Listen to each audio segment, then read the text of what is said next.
everyone, it's Jack from Cultaholic.com, back once again with another news video. There's been one news video already earlier today, and now this is the second news video. So check that one out if you want to catch up on everything. And also, for Newcastle-based viewers, Coop Chicken House is back on Uber Eats. So if you want some top quality chicken, dare I say the finest in all of Newcastle, then check out Coop Chicken. And genuinely, this isn't a plug or anything, I've not been told to do this. I'm just having some after this video and it's so nice. But my eating habits aside, it's time to talk about the news indeed. So let's take a look at those headlines. First of all, a new title match has been added to AEW Full Gear this weekend. Next up, a Stone Cold Steve Austin documentary is set to be produced by the makers of the Michael Jordan Last Dance documentary. And finally, future plans for a released WWE Superstar have been revealed. First of all, yes, a new title match has been added to Full Gear 2020. Bit of a switch around on the card actually, because this title match is going on the pre-show, and a match that was originally announced for the pre-show has been bumped to the main card. So the match that's been added in question is Serena Deeb defending her NWA Women's World Championship against Allysin Kay. Obviously, Serena Deeb has only just won the NWA Women's World Championship very recently. Allysin Kay is a former holder of that belt. She was the one beaten by Thunder Rosa, who was then recently beaten by Serena Deeb. So there's a bit of a continuity in play there. But the match that's been moved from the pre-show as a result to the main card is John Silver versus Orange Cassidy. Now let's just run down the rest of the card as well, because it's pretty stacked. So we've obviously got the AEW World Championship I Quit match between Jon Moxley and Eddie Kingston. Very hyped, intense build on Dynamite this week for that bout. The tag team title match, the match that we've all been waiting for, even though the build has been a little bit divisive, maybe not as good as it could have been perhaps, but we've got FTR defending those belts against the Young Bucks, and if the Bucks lose, they can never challenge for the belts again. This has been built up to for a long time now, and you know, it's got a lot to live up to, but if anyone can do it, it's those two tag teams. The women's champion Hikaru Shida will defend her title as well against Nyla Rose, another pay-per-view match between the two of them. Shida won the last one. Will Nyla Rose get her revenge and take that women's title? We'll have to wait and find out. TNT champion Cody Rhodes, he's got his last name back now, will be defending that belt against Darby Allin, and Team Taz have promised to make their presence felt at some point on the show because they're angry at not being booked. And it seems from what they were saying during their promo on Dynamite this week, it could be during or after this match.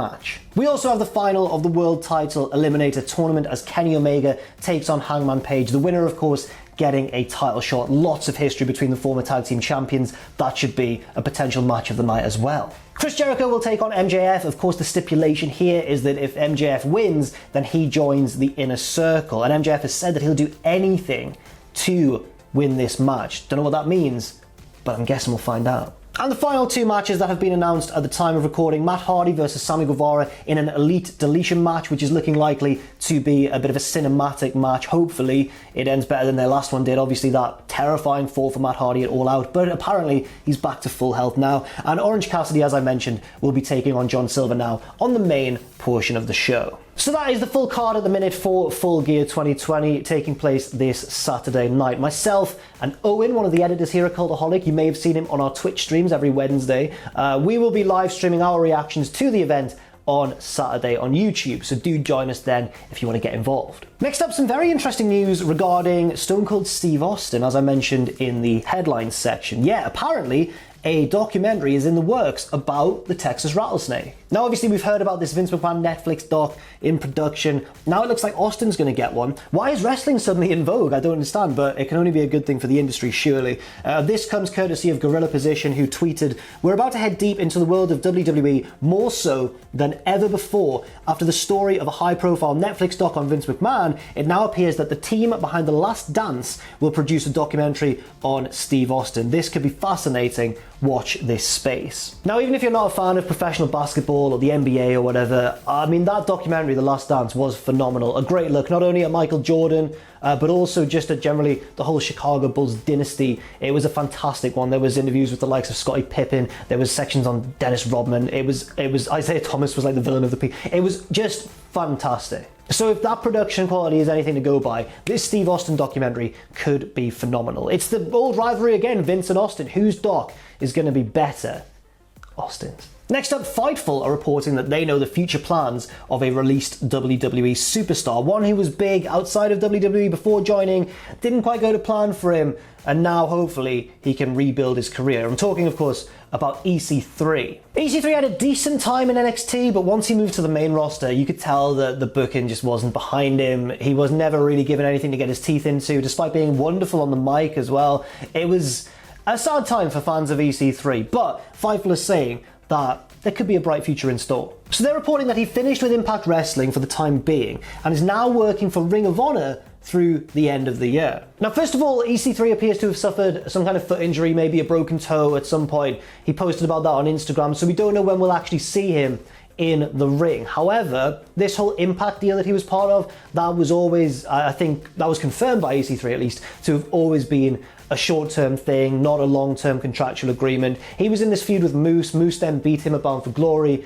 and EC3 appears to be done with Impact for now. But it will be interesting to see what he does in Ring of Honor going forwards. Just looking at EC3 on the surface, he seems more like a WWE or an Impact star than a Ring of Honor one. He's a big, muscular dude, not so much of a indie workhorse work rate internet darling guy, but he is popular on the internet because he's charismatic, and of course he can put on a very good match too. Now, we'll have to see what happens, because that's not to say that Ring of Honor hasn't diversified recently. Yes, they've got excellent technical workhorses like Jonathan Gresham, for example, Jay Lethal, lots and lots of top-rate, elite-level workers in the promotion, but they've got entertainers as well, the likes of course, Joe Hendry, Dalton Castle, for example, as well.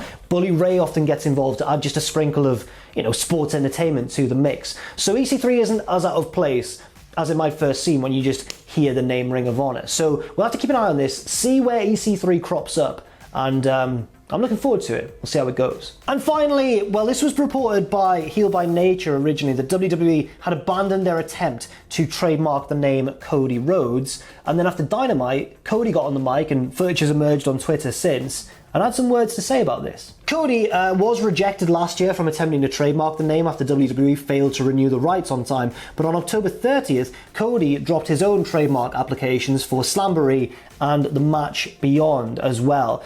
Maybe a deal has been struck between the two, maybe both sides just got sick of it, but I think the most important takeaway here is that Cody Rhodes appears to be once again Cody Rhodes. And then after the main event on AEW Dynamite this week, which saw Cody team with Billy Gunn and Austin Gunn, the Gunn Club, against the Dark Order, after that match there was a bit of a run-in from Orange Cassidy as well, and then it ended with Cody cutting a promo on his opponent this weekend, Darby Allin. But after that had all finished and the show was packing up and everything, Cody addressed the live crowd and said, yeah, I've got two names again.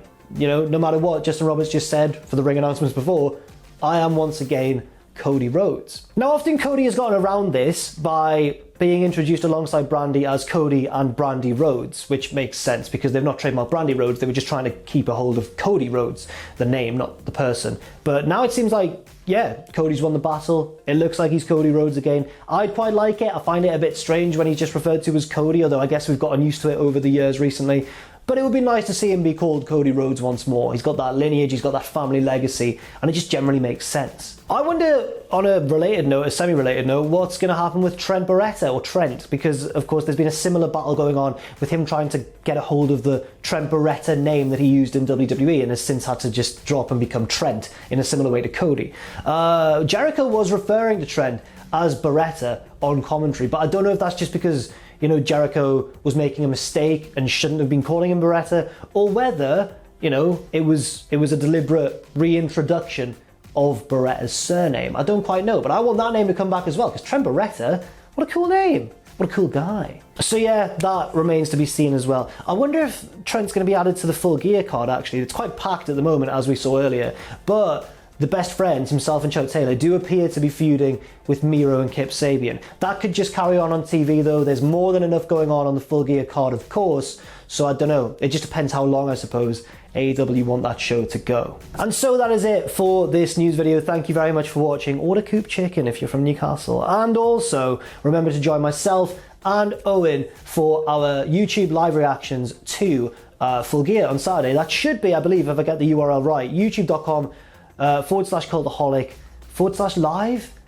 You'll see alerts on the channel anyway. Hit subscribe if you haven't already, and you'll be able to find us come Saturday night I am positive. So thank you very much for watching. I've been Jack. Leave your thoughts and opinions in that comment section down below on any of these stories. Stay safe out there, keep yourselves positive, and I'll see you very soon.